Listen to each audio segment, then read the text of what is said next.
Enquanto eu lia esse capítulo, eu fiquei me perguntando se todo o endurecimento da ilha foi desfeito, isso significa que ninguém pode mais ficar duro. Se ninguém pode mais ficar duro, significa que o plano do Zeke momentaneamente fez sentido. Qual era o plano dele? Que ninguém conseguisse mais se reproduzir.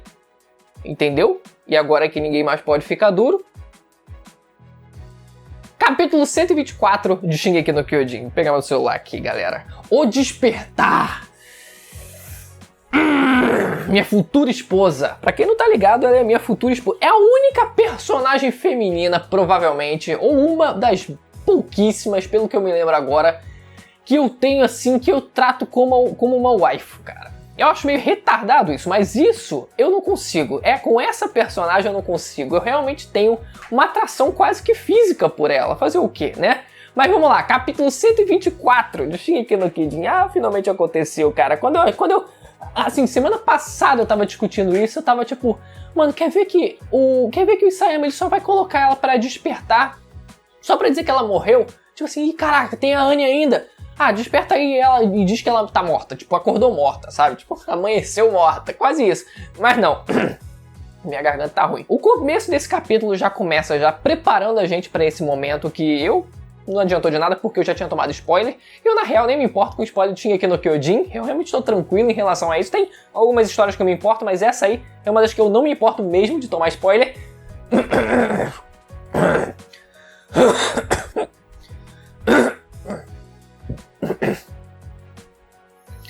Mas o começo do capítulo já vai preparando a gente para esse momento. Começa com justamente o pai da Anne aparecendo, né? Finalmente o pai dela, a gente descobre que pelo menos ainda tá vivo e que ele tá lá, né? Quase que prestes a ser morto. Ele ouviu a mensagem junto com todas as outras pessoas de lá e ele tá para ser esmagado também, ele não vai escapar daquilo. E isso já se reflete no que a Anne vai fazer.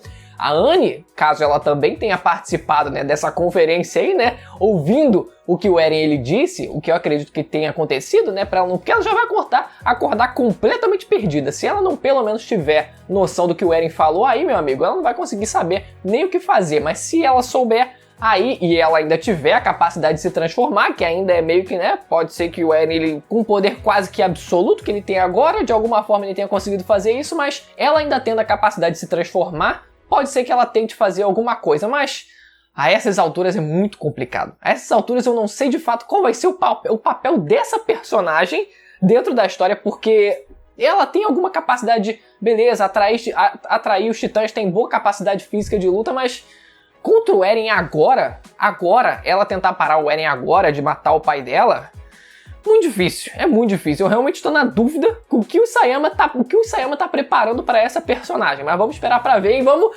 voltar para o começo, que eu já tô pulando os assuntos todos aqui. Era para falar disso no final. Mas no começo a gente tem já essa preparação com o pai dela aparecendo. E outra dica que esse capítulo dá pra gente é quando o Reiner aparece e ele diz que o endurecimento da armadura de titã dele foi desfeita. Isso aí, quando eu fui lendo, né, já tinha lá comentário lá dizendo: "Ih, caraca, a Anne vai despertar. A Anne vai despertar." Se o cristal, o endurecimento dele foi desfeito, aí, meu amigo, se estende também a lógica pra Anne, né? Pro cristal da Anne. Então, já tinha gente, enquanto, né, li o capítulo e não tinha tomado spoiler, já tava deduzindo isso, né? Mas, enfim, eu já sabia, já não fazia mais efeito, mas eu nem teria pego, né? Eu nem teria pego essa dica não, pra ser sincero. E além de ser uma dica pra Anne também, né, que o Reiner ele tenha perdido a armadura dele, para o Reiner, isso é muito simbólico, porque a gente teve a total desconstrução desse personagem ao longo desses capítulos, ao longo dessas últimas dezenas de capítulos, beleza, mas ainda restava a armadura, ainda restava a blindagem dele, que era o que fazia com que ele fosse o que ele era. Tipo, a força dele era extremamente concentrada nessa blindagem, e isso se perdeu. Então, psicologicamente para o personagem, isso abala ele mais ainda. Ele corta mais ainda as esperanças do personagem, porque aquilo era quase que a última coisa que restava de poder e de força para ele. Claro que ainda tem a forma de titã, mas mesmo na forma de titã, a gente viu que, né, não é tão absoluta assim já a essas alturas do mangá. Então ele ainda perder a blindagem, isso é muito forte. Eu até queria que tivessem exposto isso mais pra gente com o personagem. Realmente, tudo bem que a gente viu que ele ficou meio abalado e tal, né? Tipo, tava realmente querendo desistir, mas, cara, aquilo ali estava implícito na interpretação da visão do personagem ali, ele querendo realmente, tipo assim, mano, agora não tem mais o que fazer. De fato, eu perdi a minha blindagem e já era. E quando o personagem decide ir dormir, quando eu tinha lido aquilo nos spoilers, eu fiquei, como assim você vai dormir no meio de uma guerra mundial? Tipo assim, o chão tremendo, todos os colossais pisando.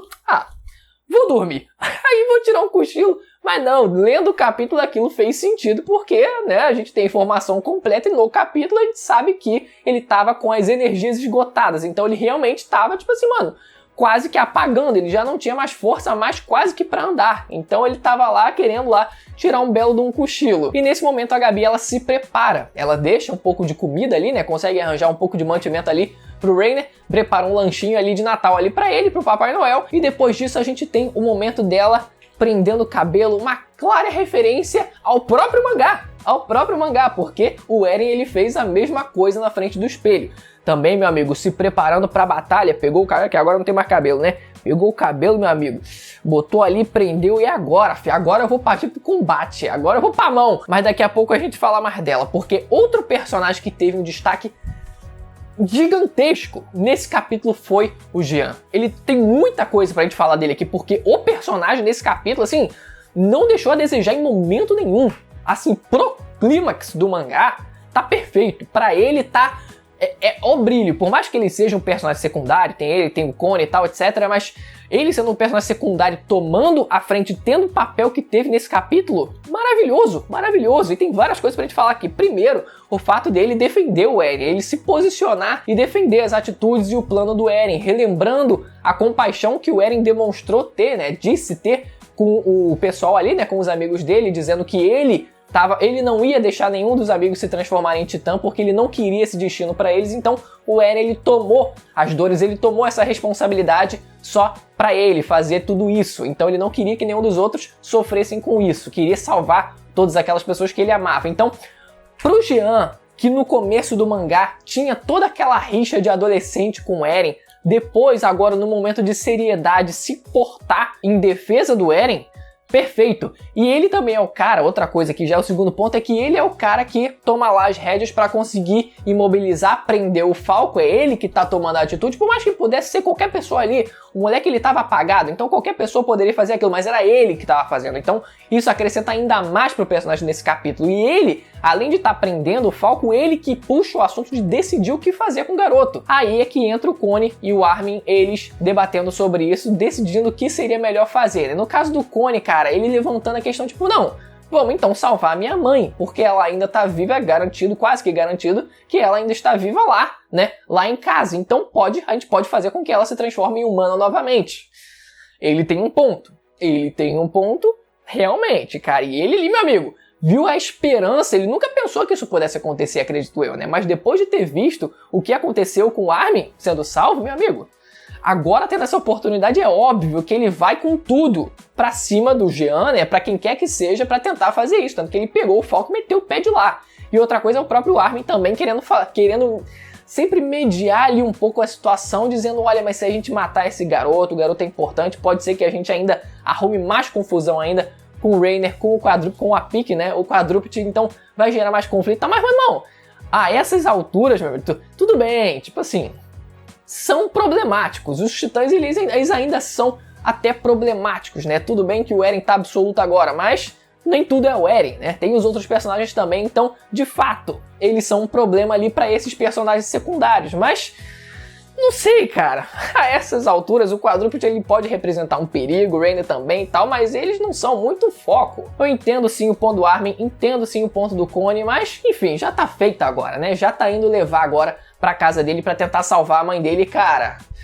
Aí que tá, meu amigo, aí que tá. Rolou as imagens aí, rolou aquela imagem já de montagem, já ilustrando o que pode acontecer, que é a Gabi tentando impedir o próprio Connie conseguindo fazer alguma coisa contra ele. Imagina, meu amigo, imagina se o Connie roda nessa jogada aí. Vamos falar aqui agora dos titãs que estavam atacando todos os Eldianos agora dentro das muralhas que não existem mais, né? Dentro da ilha de Parades ali, todos os titãs eles estavam atacando indiscriminadamente, com exceção dos colossais que estão realmente enfileirados indo acabar com o mundo inteiro. Mas aqueles outros ali, eles estavam atacando todo mundo.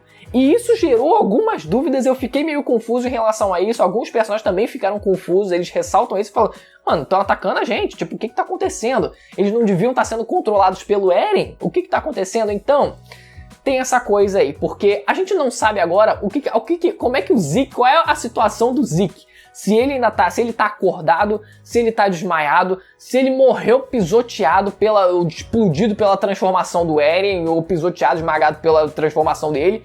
Não sabemos agora do Zeke. Então isso é muito importante, porque, beleza, a gente em teoria já imagina que, como os titãs foram transformados pelo Zeke, ele teria autoridade ainda em tese sobre aqueles titãs. O Eren, pelo visto, não conseguiu controlar aqueles titãs, mas em contrapartida, aqueles titãs também estão atacando o que seriam os aliados do próprio Zeke.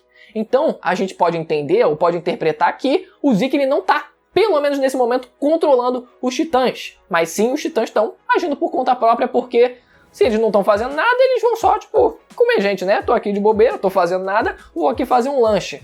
Ou outra coisa que eu pensei que pode ser que seja uma justificativa é o controle de ambos, seja o Zeke e o Eren, tenha entrado em conflito quando os dois tentaram controlar, se o Eren realmente tentou controlar esses titãs, o que eu acredito que seja o caso. Se os dois eles tentaram controlar essa horda de titãs, pode ser que o choque de comando tenha dado um bug no sistema e assim os titãs eles passaram a não ser comandados por ninguém. Eles simplesmente passaram a agir por conta própria. É uma possibilidade que eu acredito ser viável, justificável, mas realmente, por mim, pela forma como o Eren tá tão absoluto, ele devia ter controlado aqueles titãs. Assim, não tem como, ele tá com o poder do fundador, acabou. Tipo assim, agora ele controla a porra toda. Só que não, na prática isso não aconteceu e eu acho que o único motivo, na verdade, para que isso tenha acontecido é para ter as lutinhas durante o capítulo. Porque no final desse capítulo, todos aqueles titãs, eles já tinham sido derrotados. Então, não tem mais propósito. Aqueles ali, eles já morreram todos. Então, eu acredito que foi simplesmente por isso que aqueles titãs, eles estavam atacando todo mundo. Para ter as ceninhas de batalha durante esse capítulo. Senão, ficaria um pouco sem graça.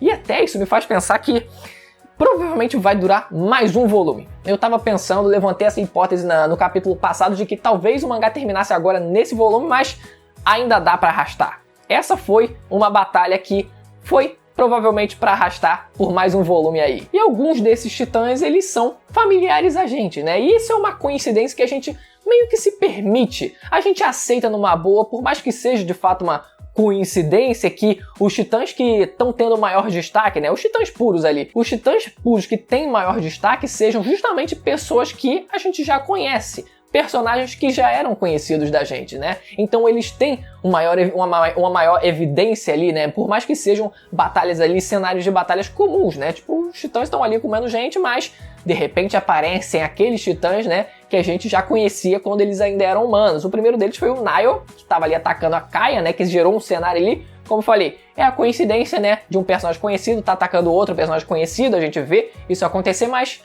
eu realmente tô muito tranquilo em relação a isso, por mais que seja uma coincidência mesmo. Então, acontece o conflito, a Gabi consegue salvar a garota vê como se fosse a Sasha lá da segunda temporada, quando a Sasha salva a garota e fica, caraca, mano, salvou a Gabi, como se fosse a Sasha, mano, olha só o reflexo, olha só o espelho, o contraste que acontece, né, depois da própria Gabi ter matado a Sasha, ela meio que substitui esse papel da Sasha pra aquela garota. É uma coisa assim muito louca, porque é tudo perspectiva nesse mangá, é tudo perspectiva, filosófico comigo aqui. E outro destaque que o próprio Jean também teve foi nesse momento, logo em seguida, que foi ele liderando os soldados ali que eles estavam quase que completamente perdidos, sem realmente uma direção do que fazer, um líder. Quem assumiu esse papel de liderança foi o próprio Jean. Nesse capítulo, ele liderando toda aquela tropa e eles conseguindo exterminar os titãs no ataque ali, meio que combinado ali, cada um vai em direção a um e eles conseguem realmente abater todos eles quase que de uma vez. E quem é abatido é o comandante Pixis. O Armin, ele vai lá e derrota o comandante Pixis depois de... Cara, é uma cena muito bonita. É uma cena muito bonita, assim como foi a da história matando o pai dela, né? Por mais que o pai dela fosse um bundão, ainda foi bonito pela personagem. Então, nesse caso, a gente tem também meio que um paralelo em relação a isso, que é o Armin, ele meio que, tipo, fazendo o Pixis descansar em paz. Tipo assim, agora você vai poder descansar em paz finalmente, né? E foi muito bonita a cena. Por mais que o comandante Pixis, ele nunca tivesse tido um grandioso destaque em batalha, mas ele sempre tava lá. Ele sempre tava lá, um cara de autoridade, era um cara que quando falava, quando aparecia, a gente prestava atenção, então teve o seu fim, cara. Os personagens vão começando a ter seu fim. E depois da Gabi salvar a Kaia, ela vai até a tropa perguntar o que tá acontecendo com o Falco. Ela quer saber sobre o Falco, meu irmão. No desespero vale tudo. É nesse momento que você vê, meu amigo, que não você abre as pernas assim, ó, completamente, fala assim: pelo amor de Deus, eu faço qualquer coisa, só me deem o Falco. O Titã, o Eren, ele tem o Titã fundador, agora ele pode fazer as pessoas voltarem a ser humanas, ele pode absoluto, não é? Ele pode fazer qualquer coisa, não precisa transformar a mãe do Coisa, a mãe do Cone lá de volta em humano. Devolve o Falco pra mim, pelo amor de Deus. Meu irmão, matar pessoas é errado. Ela chegou ao ponto, matar pessoas de fora das muralhas é errado. Não podemos fazer isso. Você viu o desespero da criança em tentar salvar o amigo dela, o namoradinho dela. Cara, enfim, né? Não é muito, ela não tá no momento mais racional dela, então a semi-hipocrisia dela ainda é válida nessa situação. E aí, nesse momento, eles falam sobre o endurecimento da ilha ter sido desfeito, assim como o do Reiner também. E aí o Armin, meu amigo, é sempre o Armin que saca as coisas, né? Ele já saca, peraí, todo o endurecimento da ilha foi desfeito?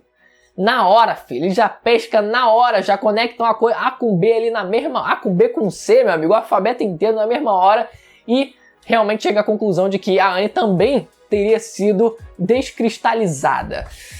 Aconteceu! Ah, gente, olha só, por mais que ela não tenha um grandioso momento, um brilho ainda nesse final de mangá assim, só de ver a personagem pelo menos não sendo esquecida, já é alguma coisa. Eu tô feliz de ver a personagem. E a forma como ela volta à vida é curioso, porque quando eu vi no spoiler eu fiquei, mano, por que ela parece que tá num hentai e acabou de sair de um gangbang? Tipo, toda molhada, toda acabada assim.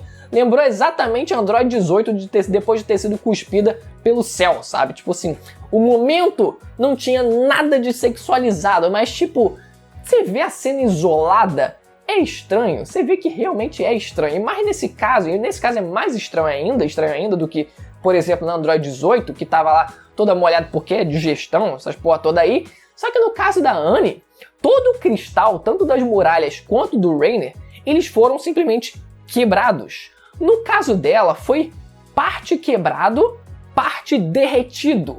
Meio que o cristal dela derreteu e aí gerou aquela cena hentaizona dela. Isso é curioso porque ao longo do mangá a gente não tem a sexualização de personagens femininas. Tipo assim, todas elas são praticamente tábuas. Essa é a verdade. Praticamente tábuas. São praticamente todos iguais ali, né? Não tem realmente essa distinção muito grande e realmente todos eles ali estão de boa. Então, Shingeki no Kyojin tem um ponto positivo nisso muito grande.